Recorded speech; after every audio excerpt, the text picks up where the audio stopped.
While we're at school, it's really important we maintain social distance. This is for everyone's safety and to help ensure that we can keep our campus open and we don't have to send kids home who are ill. So please, please, please, parents, help us by encouraging your child to understand what 3 feet of social distancing looks like, and what it means to be respectful of people's personal and private space during these very strange times.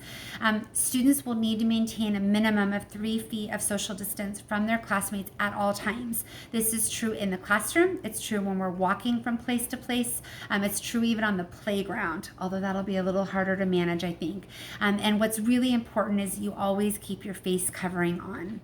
When you're engaging with your teacher, it is his or her absolute right to maintain 6 feet of social distance.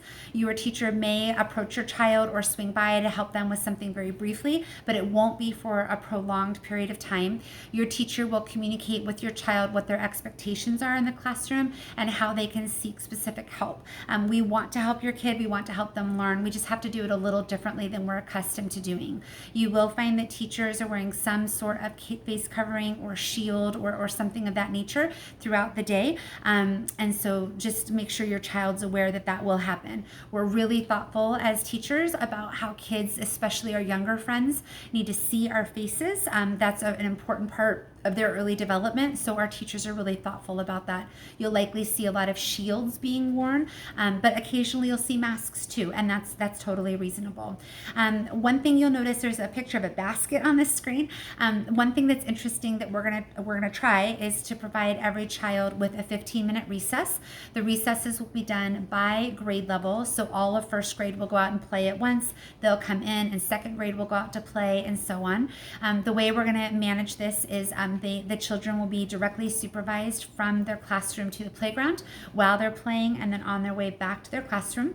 The kids will be playing with a basket of materials, which is this picture, of color-coded playground material that will be sanitized between uses. So they'll play with the equipment one day, they'll put it in the basket, we'll clean it that night, and it'll be fresh for them the next day. Our play structures will not be open and available at this point. However, the kids will have access to things like hula hoops, jump ropes, balls, things of that nature. And as we get more comfortable with how recess runs, we may change up the protocols a little bit, but that's how we're going to begin. If you have any questions about that, let us know. Our teachers and our campus monitors will be working to help the kids understand the policies and procedures during recess in the first few days of school.